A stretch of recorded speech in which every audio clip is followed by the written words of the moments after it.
Native speakers don't make mistakes, right? Wrong. Sometimes they're aware of that, some other times not so much. In this video, we're going to take a look at 5 mistakes that English speakers make quite often. And I'm also going to tell you, as an English learner and English teacher, which of these mistakes I'm okay with and which of these mistakes I'm absolutely not okay with. So let's dive in. Number 1, I wish I would have went, or if I had went. Just like me, when you were in school, you were probably taught that with the third conditional, we always need to use the past participle. So for sentences like these ones, I would say, I wish I would have gone, or if I had gone. However, I'm hearing more and more people use the simple past form of the verb instead of the past participle. So they end up saying things like, I wish I would have went, or if I had went. And I wish like a million times I could have went back. To this day, I think about what would have happened if I had went back for him. Now, this is something that I think I can't accept. I honestly don't know if this is the direction in which the language is going. It probably is. Probably in a few years, they'll have to rewrite all grammar books so that they can include this new rule. And if that's the case, there's just nothing that I can do to stop it. But as of right now, I just can't do it. And I would also not be okay with my students making this mistake. But I might have to change my mind sometime soon. Number 2, me either. So picture this. You're on a date, you're having a conversation with this other person, and at one point you decide to share with them how you feel about football. And so you tell them, you know, I don't like football. And they might reply, me either. Well, in that case, your date just made a mistake. The correct response would be me neither. And yet so many people say me either, thinking that that's the right thing to say. Have you ever learned any Cambodian?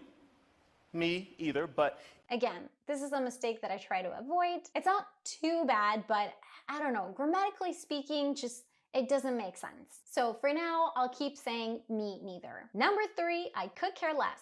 Okay, this just straight up doesn't make sense. You use this expression when you want to say that you're so uninterested in something that there is no way that you could care less. You care so little about something that you cannot possibly care less. So the correct expression is I couldn't care less. I guess when people say I could care less, they're simply using it as a fixed phrase. They're not really giving too much thought about what the phrase is actually expressing. But you know what? I also feel like this is one of those mistakes that people are aware of. They know what the correct expression is, but they just can't be bothered. So they keep saying I could care less.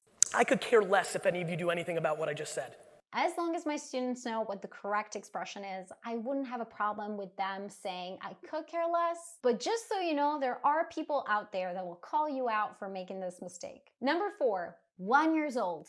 All right, this is a mistake that I only recently discovered people make because it's not something that you would hear very often. It's mostly parents saying like, my kid is 1 year old, or maybe someone talking about their childhood and saying, when I was 1 year old. But in my head, that was never an issue. Like, I just assumed that since 1 was singular, then I would use year in its singular form. He is 1 year old. Jacob Limes just turned 1.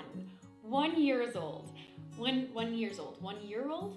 1 year old sounds weird though. Well, it turns out I might have been the only person saying that because even though technically I was right, apparently everyone says 1 year old. The time I had my son, he was 1 year old. I guess this is just a battle that I can't win.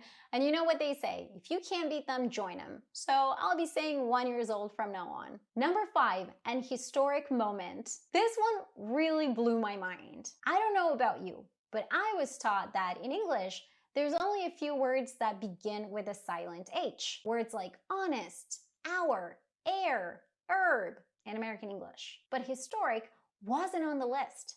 However, I started to notice that a lot of people use the article "an" before the adjective historic. And you know the rule, right? If a word begins with the silent H, then we treat it as we would any other word that begins with a vowel. And therefore, we add "an" after the article. So we thought, okay, well then, the H in historic is obviously silent.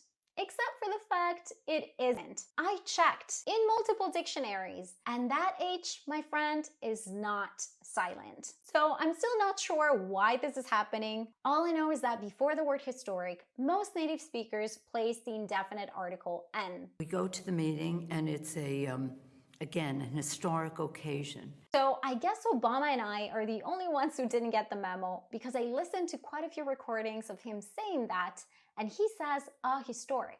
Colombia is poised to achieve a historic peace. So now I'm more confused than ever, but the majority of people do say an historic, so I guess I'm gonna stick with that for now. So what are your thoughts? Which of these mistakes are you okay with? I hope you liked this video. If you did, please give it a thumbs up and subscribe to my channel.